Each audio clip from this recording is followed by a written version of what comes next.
for demonstrations. So usually when we're doing that, we have collaborations with the farmers on the area. So this past year we were able to plant more plots than usually we had done before, and we had 12 sites across the whole state of South Carolina. So what this means is that our extension, the local extension agent that works for the livestock and forage team, that person contacts some of the producers and see if they want to have those plots there. And this is what we had here. So where you see the fence on the middle there, right, Drake, is the part that was splitting the area where they were grazing. We had a field day here back in March 28th.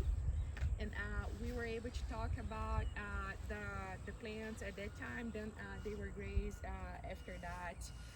That's why we're seeing them shorter now. But we had different, I think we had 8 mixtures here, right? We had 8 different mixtures here.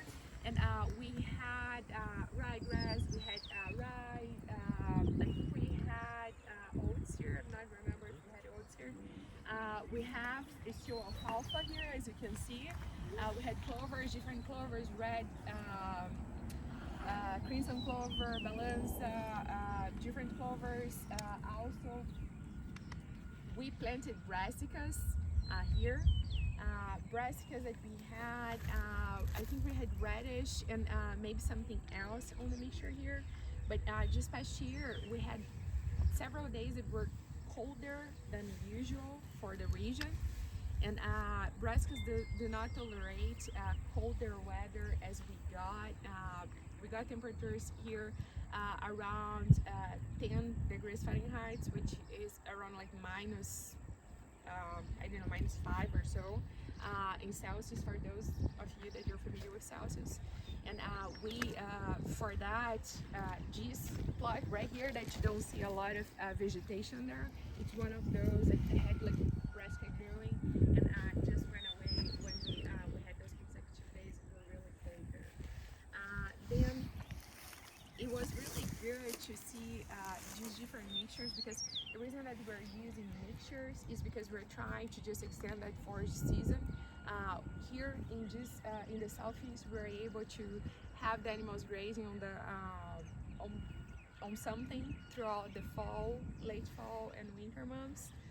Because we were able to manage, especially when you're doing mixtures. You can have, for example, rye, oats that will be growing earlier in the season, and then you can combine with other things that will just have a longer period of grazing later. For example, we're seeing ryegrass here right now. It's the shiny leaves that you can kind of see. If it was sunny, we would be able to see even like more the shiny part, but that's one of the options that we can have to extend a little further. So if you think about its May, 2 days ago we were on the field with like 90 degrees planting the summer annuals. I don't know how hot it was here for y'all. I was working 1 hour from here, but we have been having like hotter days already, and we're still able to have this on the field and they're still grazing those. But we're already running out of the time for these plants. So this is usually the time that the livestock, the forage and livestock producers, if you're going to have an area that you're using for in rotation for summer annual forages, this is the time that we're planting, and through June usually. We have been drier on my neck of the woods there in Blackville, you as well? Okay. So like we have been drier now. Usually we should be having more rainfall already. It's just delayed. Hopefully we'll be around here soon. So that's definitely the reason that we do need to rely on the irrigation for the row crops. We do not usually have irrigation systems available for the systems. I don't know if y'all usually can rely on some. We've got some, not a lot. Some Bermuda grass under irrigation that does For really, grazing? really well. Okay. Or grazing. For grazing, that's awesome. So here, and he pointed out already, we have alfalfa here. For those of you that might be, or I don't know if y'all heard about this yesterday when you were with Jennifer Tucker, but there's a misconception that we cannot grow alfalfa in the south region of US. You are seeing alfalfa here. You saw alfalfa south from here as well. So you all are now witness that we can grow alfalfa in the south. Okay? Because I was on the phone yesterday with somebody, and the way that I pick up the phone, the person goes like, "We cannot grow alfalfa here. You're telling me that you can grow alfalfa here?" Yeah. So we can grow alfalfa here for 12 years, right? You just told me that you had a field for 12 years here. Usually those stands for our region will be 3 to 6 years, but really depends on the management that you're doing there. So alfalfa is a legume. We are more limited with the weed control. That's exactly what you all had issues here. We do have the Roundup Ready varieties now that we can use to have more options for weed control on those. But still, it's a crop that you need to be making sure that you're fertilizing the way that you need to, especially with potassium, but also with some other micronutrients that usually we're not necessarily putting on grasses. And the management that you're doing, how low you're cutting or grazing, and how often, all those things really need to be well done so we can make sure that you have a crop that's gonna last longer. But for alfalfa, we can be using for hay, we can use for baleage. I don't know if y'all, which was the use that y'all had for baleage? We did the best with baleage. Okay. To get the hay, to bale the hay dry, Yes. we were losing too many leaves. Yes. Because we have a very humid climate. In the northwest region, they can do dry because they can bale hay at night, not lose the leaf, but the moisture is low enough it won't be too wet in the bale. Here, for us to get it dry, by the time the stem is dry, the leaf is gone. So we did mostly wet. We like grazing the best, but baleage And is the best way. And alfalfa for us, we can be cutting throughout the summer months as well. So one of the major challenges for any person doing hay is the weather, how reliable you can have that window for drying that hay that you just cut. And for legumes, especially like Drake just said, if you're like getting rained on and trying to dry that, you're going to lose the quality and the leaves there as well. Like most of the producers, if they have an option for making baleage when they have alfalfa in their system, they are going to go to that. Baleage limits how far you can move those bales, like to who you're selling those bales to, just because it's like a heavier material. We're baling something that has 40 to 6% water in there. It's not hay that you want to have 15 or so percent of water at baling. So this is definitely something that it's a little more limited, but it's a high quality, so it is a really good option. So yes, we had these plots. We have been doing this for kind of like demonstration to show producers what they can have on their areas. So that's the reason that we do different places across the state.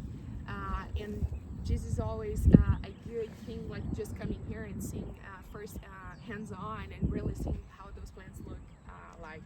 I don't want to take a lot of time. Like, does anybody have any questions, something that I missed and you know? I understand that you use chemical weed control, so lots of chemical weed control. Do you also have other measures like mechanical measures for weed control? Best measure for any type of forage stand that you're establishing is getting a good establishment, and then the grazing management that you're going to do. There's like in the region, usually when you need, you can come and bush hog, which is a mechanical control, just like with a tractor. If you, especially for the warm season perennial plants like Bermuda grass, Bahia grass, a lot of the producers will get to some points during the summer and they need to come by and try to bush hog what's above the growth of the forage, so we're not losing a lot of forages. But that's definitely one of the ways that we also try to control some of the weeds when you have issues. Do you cut often? Cutting, like for weed control or for some? In general, I mean, it can also be weed control, but I mean, cutting also helps to control some weeds. Our hay fields, so like our Bermuda hay fields, we don't have to do a lot of weed control. control Yeah. there because we're cutting it once a Cutting. month. Yeah, exactly. Our pastures though, we do chemical, we use it's Grassland is the chemical, which has a residual pre-emergent effect as well. So we hopefully do one application a year, and the economics of one chemical application versus mowing every month Yeah. to control the weeds, to prevent the seed head is the big thing. Is once the weed makes the seed, you mow, you're only propagating the weed further. But grazing management is the best way, and but we do spray. Most of our pastures get one application of the Grassland is the chemical we use. And when do you apply it? What is the time? Like this transfer time? Depend. We try to at the first flush of summer weeds, Yeah. the pigweed. So we did some. We've already done some pastures now, and we'll in the next month when the pig we want to spray before the weed makes seed, Yeah, of course. Yeah. and then hopefully that residual catch the next wave of seeds, and then maybe that hopefully just the one time. So those forages that you'll have a lot here, for example, Rupert but here they are dormant during the fall and winter months. And then once they start growing, so do the weeds, they start growing as well. So that's definitely the time. And some producers also apply something in July. They are having some issues, and there are other products that they can use that have like the residual there, so they don't have to be spraying that often. Because one of the major things for us is always the economics. Pastures, you need to be aware of how much per acre you're paying for something, because all those costs add up really quick. And this is definitely one or twice applications are what we're gonna see on most of the forage systems here. A lot of people still mow though. A Yeah. lot. Oh, instead of yeah. But how do you decide? Because I mean, you need also a certain like coverage of weeds. So to decide, okay, when to do any measure. It's by producer, but we don't have a lot of tolerance for weed because where that weed is growing, we want grass to be growing instead. So we want to take the weed away, let the grass, and then hopefully we get a good establishment, good stand of grass is shading out weeds. That's the goal. So if you think about when you have a lot of weeds, you're shading a lot of the grass, so you're having reduction of the forage production that you would have on that area. But also some of the weeds might be toxic and can impact the health of them, even conception.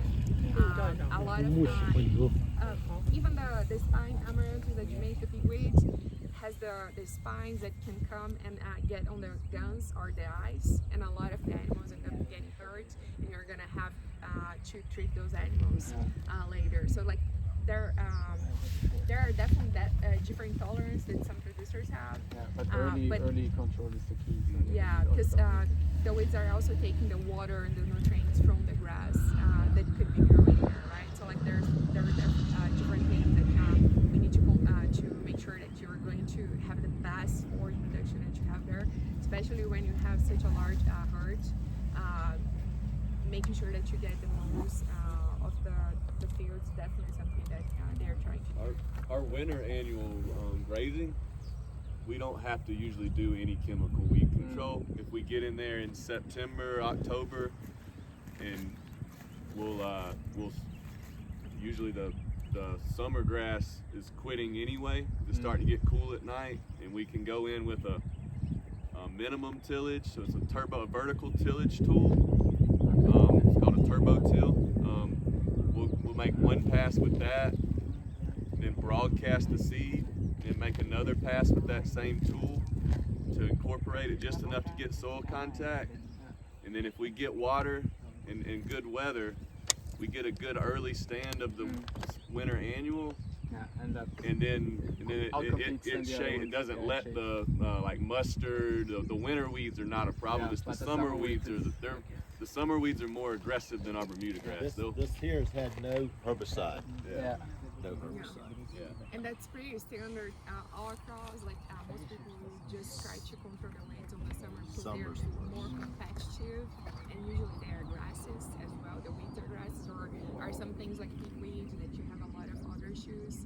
Once, I don't know if you noticed, but like one single plant of pigweed in a season can produce 500,000 seeds Yeah. that will stay on that seed bank for almost 5 decades. How many does a thistle make? 2 million? That they just keep popping, right? And it's a 2-year plan, right? Like, Yeah. if you don't, Planning. that's crazy. But yeah, the summer rates are worse.